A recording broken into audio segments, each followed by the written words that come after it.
दिलीप पांडे हैं फिरोजपुर कैंट से। इनके पास विप्रो के 273 रुपए के 1000 शेयर लिए हैं। क्या करना चाहिए इनको विप्रो में सर? विप्रो की बात करें, ओवरऑल जो स्ट्रक्चर है वीक हुआ है, स्टॉक ऑल्सो एक अपने इंपॉर्टेंट सपोर्ट को भी स्टॉक ने प्रीवियसली ब्रेक किया है। 200 डे मूविंग एवरेज के नीचे स्टॉक ट्रेड कर रहा है, पॉसिबल अभी भी इसमें तो वीकनेस देखने मिल सकती है।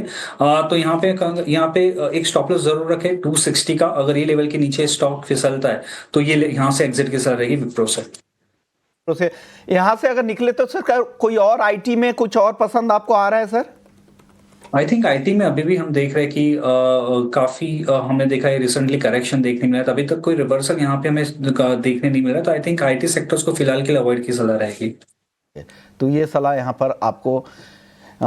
चलिए अगले दर्शक का सवाल ले लेते हैं। अगले दर्शक है आनंद सिंह हैं दरभंगा से। हालांकि इनके स्टॉक से एक बार देख लेता हूँ कि किस स्टॉक पे उन्होंने पूछा है। अदानी ग्रीन एनर्जी, बाई का लेवल है 1200 रुपए, नंबर ऑफ शेयर है इनके पास 70। क्या करना चाहिए अदानी ग्रीन एनर्जी में इनको? फर्स्ट ऑफ ऑल ये हाई बीटा स्टॉक है। ऑल्सो हम अगर शॉर्ट टर्म चार्ट स्ट्रक्चर देखें, यहाँ पे वीक स्ट्रक्चर है, लोअर टॉप स्ट्रक्चर में स्टॉक अभी भी ट्रेड कर रहा है। पॉसिबल यहाँ से और वीकनेस गहरा सकती है, तो ये लेवल से एग्जिट की सलाह रहेगी, क्योंकि स्टॉक का जो इंपॉर्टेंट रेजिस्टेंस और 980 और जो एक स्ट्रॉन्ग रेजिस्टेंस फेस कर रहा है स्टॉक, और वहीं से हमने देखा नीचे।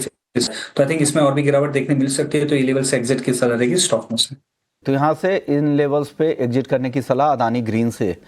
अगली दर्शक हमारे साथ प्रिया हैं। स्कॉट कुबोटा के 10 शेयर्स हैं 4138 के भाव पे। क्या करना चाहिए यहाँ पर? एस्कॉर्ट कुबोटा की बात करें तो डेफिनेटली स्टॉक में एक सपोर्ट से एक रिवर्सल देखने मिला है। प्रीवियसली जो सपोर्ट था स्टॉक ने वहीं से सपोर्ट लेकर अपसाइड रिज्यूम किया है। पॉसिबल स्टॉक में फर्दर और अपसाइड देखने मिल सकता है, तो इसमें बने रहने की सलाह रहेगी। स्टॉप लॉस यहाँ पे रखना है 3150। अपसाइड अराउंड लेवल है अराउंड 3420 तक के लेवल्स भी देखने मिल सकते हैं, तो इसमें होल्ड की सलाह रहेगी स्टॉक में। कुबोटा को होल्ड करने की सलाह यहाँ पर आपकी तरफ से दी जा रही है। चलिए अगले दर्शक का सवाल ले लेते हैं। जितेंद्र पराशर हैं, टाटा स्टील इन्होंने खरीदे हैं 157 रुपये 25 पैसे के भाव पर। क्या करना चाहिए टाटा स्टील? इनको क्या राय है सर? इनके खरीद भाव के आसपास ही भाव है, आगे कितना दम दिख रहा है आपको?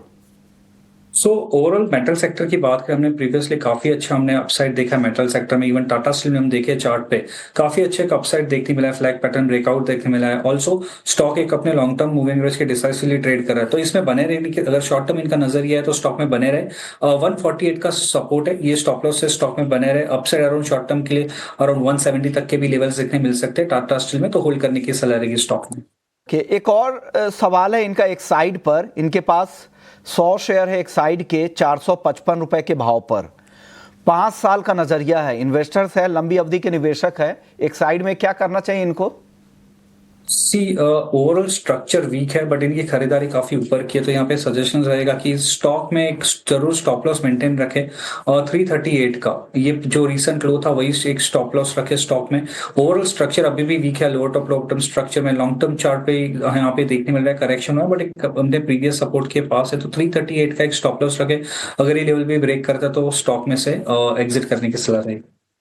तो ये सलाह एक साइड को लेकर है। चलिए कुछ और डेरिवेटिव के कुछ स्टॉक्स पर आपसे राय ले लेता हूं। एनटीपीसी आज काफी कमजोर यहां पर दिखी है, करीब 4.25% की गिरावट आई है। एनटीपीसी में क्या लग रहा है सर आगे?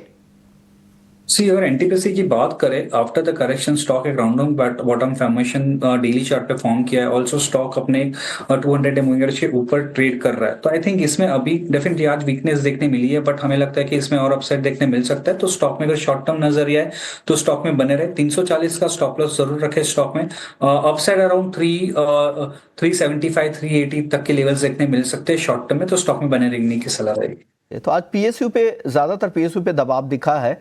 आरईसी देखिए ये भी 3% कमजोर था, कॉनकॉर में 3.5% की गिरावट थी। इन दोनों पर क्या राय है? सो आरएससी की बात करें, डेफिनेटली स्टॉक्स में आज हम देख रहे हैं करेक्शन देखने मिला है, बट अपने रेजिस्टेंस के पास से स्टॉक में करेक्ट हुआ है। यहाँ पे नाउ जो सपोर्ट बन रहा है स्टॉक के लिए 418 का है शॉर्ट टर्म के लिए। आई थिंक जब तक ये लेवल्स होल्ड करता है स्टॉक, हमें लगता है कि यहाँ से एक रिवर्सल देखने मिलना चाहिए, तो 418 की स्टॉप लॉस से स्टॉक में बने रहे। अपसाइड जो फर्स्ट रेजिस्टेंस है अराउंड 445 447 तक के जोन देखने मिल सकते हैं आरईसी में।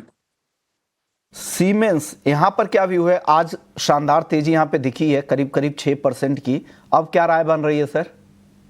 सो सीमेंस की बात करें, after the correction, sharp correction, stock में एक सपोर्ट लिया, उसके बाद एक कंसोलिडेशन हमें देखने मिला। कंसोलिडेशन स्टॉक में ब्रेकआउट देखने मिला आज विद द वॉल्यूम में काफी अच्छा हमें देखने मिला है सीमेंस के अंदर। तो ये हमें सजेस्ट करता है कि पॉसिबल स्टॉक में फर्दर और अपसाइड देखने मिल सकता है, तो स्टॉक में बने रहे। शॉर्ट टर्म के लिए 5200 का सपोर्ट है स्टॉक के लिए। अपसाइड अराउंड हमें लगता है कि 5800 5900 तक के भी लेवल्स देखने मिल सकते हैं, तो स्टॉक में बने हैं विद स्टॉप लॉस ऑफ 5200। तो यहाँ पर बने रहने की सलाह सीमेंस में आ रही है। गौरी का सवाल है, इनके पास मारुति के शेयर हैं, 11,820 रुपए पर लिया था, अब क्या करना चाहिए? क्या करना चाहिए मारुति पर? आपकी राय क्या है देवांग जी? मारुति की बात करें तो पास्ट फ्यू डेज में स्टॉक में कुछ कंसोलिडेशन देखने मिला है, एक रेंज में चल रहा है स्टॉक। तो आई थिंक अगर यहाँ पे थोड़ा यहाँ पे अपसाइड देखने मिलता है, तो एक बार एग्जिट की सैलरी के लेवल ऑफ अराउंड 12,000 11,900 12,000 के अराउंड आसपास अगर देखने मिलता है, तो वो लेवल पे आसपास हमें एग्जिट की सलाह की यहाँ पे रहेगी। यहाँ पे इमीडिएट जो सपोर्ट है स्टॉक के लिए वो है 11,500, तो ये स्टॉप लॉस जरूर रखे स्टॉक में। ओके एक और काउंटर था, अच्छी तेजी दिखी थी, ट्रेंट। यहाँ पर 2.5% की मजबूती दिखी है। ट्रेंट में क्या राय बन रही है देवांग? ट्रेंड की बात करें, डेफिनेटली आज हमने एक अपसाइड देखा है 2.5% के अराउंड, बट ओवरऑल जो बात करें अभी भी एक दायरे में स्टॉक हमें देखने मिला है लंबे समय से। हमें लगता है इसमें अभी भी कंसोलिडेशन देखने मिल सकता है। जो रेजिस्टेंस अराउंड आता है 5,450, ये एक स्ट्रॉन्ग रेजिस्टेंस फेस कर रहा है। सपोर्ट की जहां तक बात करें 5,040, तो हमें लगता है कि रेंज में ही देखने मिल सकता है स्टॉक। ओके चलिए, तो रेंज में ही आपको यहाँ से अब ये दिख रहा है। अगले दर्शक हमारे साथ मितेश त्रिवेदी हैं। इनके पास MRPL के 100 शेयर है, 280 रुपये 84 पैसे के भाव पर। 9 महीने पहले की खरीद है। क्या करना चाहिए इनको MRPL में सर? देखा जाए तो उनका रेट से काफी करेक्ट हुआ है स्टॉक, बट रिसेंटली हमने देखा है कि एक सपोर्ट से वापस अपसाइड रिज्यूम किया है। नाउ इमीडिएट जो रेजिस्टेंस है 200 मूविंग एवरेज का, जो रेजिस्टेंस अराउंड 151 तक जो लेवल है वहां पर एक रेजिस्ट कर रहा है स्टॉक। अगर ये लेवल के ऊपर जाता है तो पॉसिबल स्टॉक फर्दर 180 तक के लेवल दिखा सकता है। तो आई थिंक बट इसमें एक स्टॉप लॉस जरूर रखे स्टॉक में अराउंड 125 का। अगर ये लेवल ब्रेक करता है स्टॉक, तो यहाँ से एग्जिट की सलाह रहेगी स्टॉक में से। 5 का स्टॉप लॉस ज़रूर मेंटेन कीजिएगा। अगर उसके नीचे ब्रेक करता है तो और नरमी आ सकती है। तो अगर आपके पास लॉन्ग पोजीशन है तो 125 का स्टॉप लॉस लगा लीजिएगा। चलिए, अब वक्त है हमारी खास सेगमेंट का, VIP शेयर जानने का।